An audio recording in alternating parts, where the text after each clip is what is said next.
प्यारे छात्रों, कल मैंने आपको डी ब्लॉक के तत्वों के आवर्त सारणी में स्थान और उनके गुणों के बारे में बताया था। आज आपके कोर्स में डी ब्लॉक के तत्वों के कुछ महत्वपूर्ण यौगिकों के बारे में दिया गया है। तो उनमें एक यौगिक है पोटेशियम डाइक्रोमेट।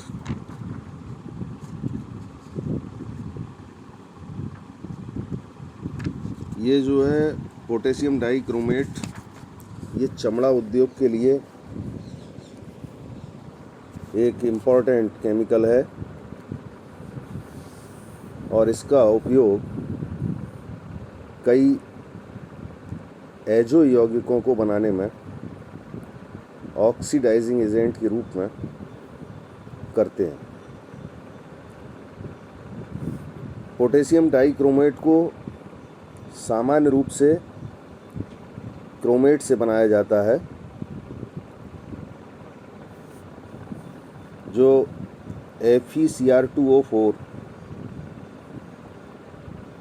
यानी क्रोमाइट अयस्क होता है, जिसको हम FeOCr2O3 करके भी लिख सकते हैं। इसी को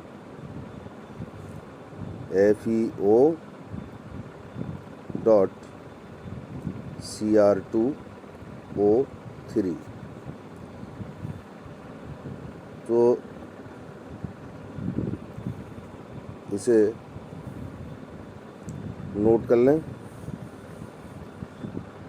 इस क्रोमाइट को जब वायु की उपस्थिति में सोडियम या पोटेशियम कार्बोनेट के साथ गलाया जाता है तो क्रोमेट प्राप्त होता है। अगर सोडियम कार्बोनेट के साथ में क्रिया करी तो सोडियम क्रोमेट मिलेगा।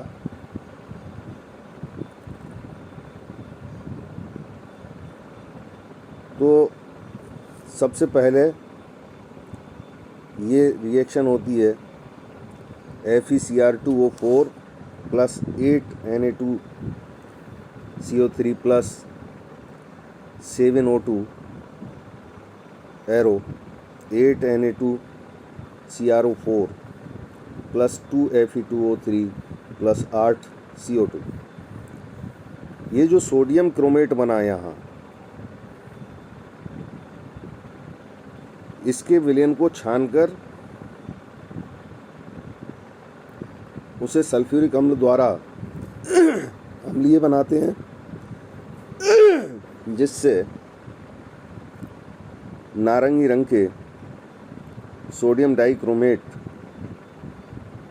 के क्रिस्टल बनते हैं। ये Na2CrO4 अम्लीय विलयन को हमने, चूँकि इसमें H2SO4 द्वारा अम्लीय बनाया है, तो वहाँ 2 हाइड्रोजन आयन लिख दिया है, तो ये बन जाएगा Na2Cr2O7। एक बात यहाँ ध्यान रखनी है कि ये जो Na2Cr2O7 बना, इसकी विलेयता K2Cr2O7 से ज़्यादा होती है। इसलिए सोडियम डाइक्रोमेट के विलयन में पोटेशियम क्लोराइड डालते हैं तो पोटेशियम डाइक्रोमेट मिल जाता है। ये रिएक्शन तीसरी। तो ये 3 रिएक्शन होती हैं यहाँ, और इन 3 रिएक्शंस के फलस्वरूप हम पोटेशियम डाइक्रोमेट प्राप्त कर लेते हैं।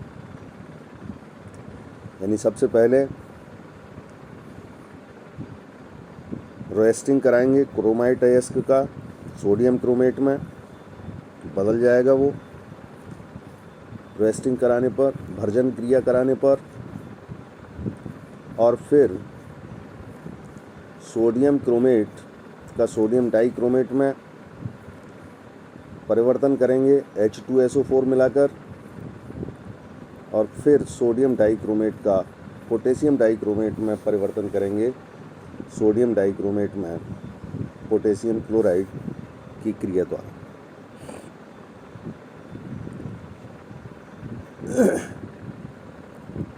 अगर हम भौतिक गुणों की बात करें तो जो पहली बात, ये नारंगी लाल रंग का क्रिस्टलीय ठोस है, ठंडे जल में कम लेकिन गर्म जल में पूरी तरह विलेय है, अल्कोहल में भी अविलेय है और आर्द्रता ग्राही नहीं होता।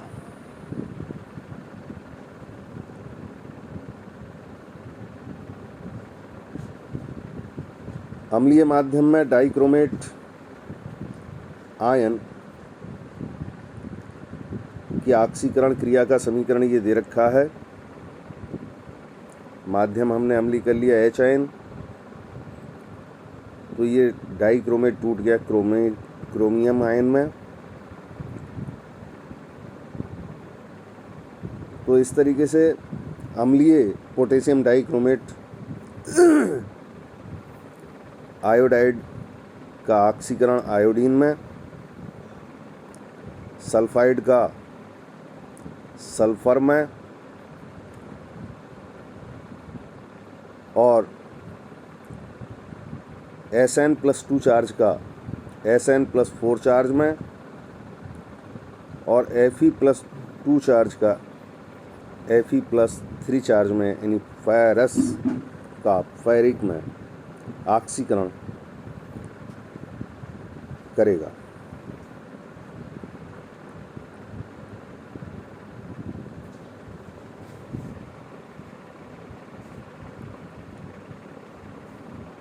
तो ये पूरा आप याद करें और कल आपको बताएंगे पोटेशियम परमैंगनेट के बारे में।